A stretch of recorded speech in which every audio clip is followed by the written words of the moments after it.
और वो वादा की गई मुक़द्दस रूह जो कायनात की शुरुआत से है, अब एक जिस्म में है और हमारे बीच आ चुकी है। पैदाइश की खबर चारों तरफ है और उस बच्चे की तलाश जारी रहेगी। वो दाऊद के तख्त पर बैठकर हम पर हुकूमत करेगा, यही परवरदिगार की मर्जी है। वो आ गया। मोहम्मद, ये कैसा नाम हुआ भला? इस नाम का मतलब है तारीफ के काबिल मोहम्मद। लेकिन सिर्फ मोहब्बत और दोस्ती ही बरकरार रहेगी, ठीक तुम्हारे हाथों की खुशबू की तरह जो हमारे मदीने से निकलने के बाद भी यहाँ तक आ रही है। क्या आपने उनके कंधों के बीच कोई निशान देखा है? जानते हैं क्या है वो? निशानी है पैगंबर होने की।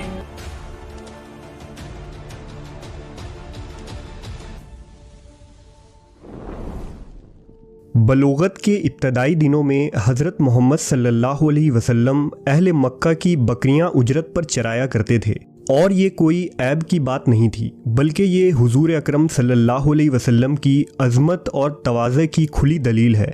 इसलिए कि बकरियां चराने वाले शख्स में जफ़ाकशी, तहम्मुल व बर्दबारी और नरम दिली पैदा हो जाती है। इसलिए कि बकरियां चराना मामूली काम नहीं, बल्कि बहुत ही ज़्यादा होशियारी और बेदारी वाला काम है। यही वजह है कि तमाम अंबिया अकराम ने बकरियां चराई हैं। इस मुतालिक खुद नबी सल्लल्लाहु अलैहि वसल्लम ने अहादीस मुबारका में फ़रमाया है कि अल्लाह ने जो भी नबी भेजा उसने बकरियां ज़रूर चराईं। सहाबा ने पूछा कि या रसूल अल्लाह, क्या आपने भी? तो आपने जवाब दिया कि हाँ, मैं भी मक्का वालों की बकरियां किरारियत पर चराता था। इसी तरह एक मरतबा नबी सल्लल्लाहु अलैहि वसल्लम सहाबा कराम के साथ जंगल तशरीफ़ ले गए। सहाबा बैरियां तोड़ तोड़ कर खाने लगे तो आप सल्लल्लाहु अलैहि वसल्लम ने इरशाद फरमाया, जो खूब सया हो वो खाओ, वो ज़्यादा मज़े की होती हैं। ये मेरा उस ज़माने का तजुर्बा है जब मैं बचपन में यहाँ बकरियाँ चराया करता था। बहरहाल मक्का के उन वादियों में नबी करीम सल्लल्लाहु अलैहि वसल्लम की उम्र मुबारक 20 बरस हो गई। उन दिनों कबीला कुरैश और कबीला कीस ऐलान के दरमियान एक ज़बरदस्त जंग हुई। ये जंग हर्बुल फज्जार के नाम से मशहूर है। दौर जाहिलियत में अरब के छोटे बड़े कबीले की छोटी छोटी बातों पर खूनरेज़ जंग हो जाया करती थी, लेकिन जंग फज्जार को तारीख़ में एक अहम जंग माना जाता है, क्योंकि इस जंग में खुद हुजूर सल्लल्लाहु अलैहि वसल्लम ने शिरकत की थी और उस वक्त आप एक नौजवान शख्स थे।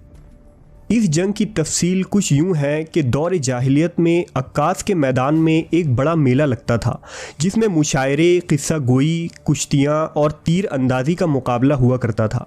लिहाजा इस मेले में बनु किनाना के एक शख्स जिसका नाम बराज बिन कैस था, उसने कबीला बनी हवाजिन के अरवा अर्रहाल नामी आदमी को किसी मामूली बात पर कत्ल कर दिया।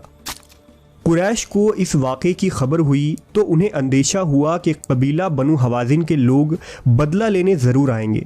लिहाजा कुरैश मक्का हरम शरीफ की हिफाजत के लिए काबा के अतराफ़ जमा हो गए।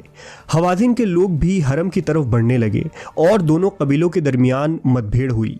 ये मतभेड़ कई रोज़ तक यूं ही चलता रहा और वक्फा हवाजिन के लोग हमला करते रहे।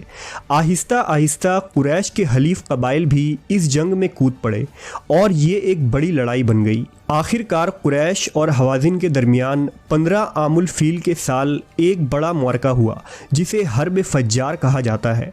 ये एक ज़बरदस्त और फैसला कुन जंग थी, जिसमें जीतने वाला पूरे जज़ीरा अरब और तमाम कबीलों में सबसे ताकतवर साबित होता।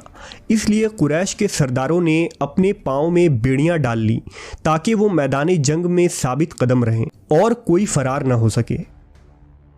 इस जंग में हुजूर के चचा ज़ुबैर बिन अब्दुल मुत्तलिब बनु हाशिम की क़यादत कर रहे थे और दूसरे कबीलों का सिपा सलार हर्ब बिन उमैया था। हुजूर के कई चचा और चचाज़ाद भाई इस जंग में शरीक थे, लिहाजा अपने चचा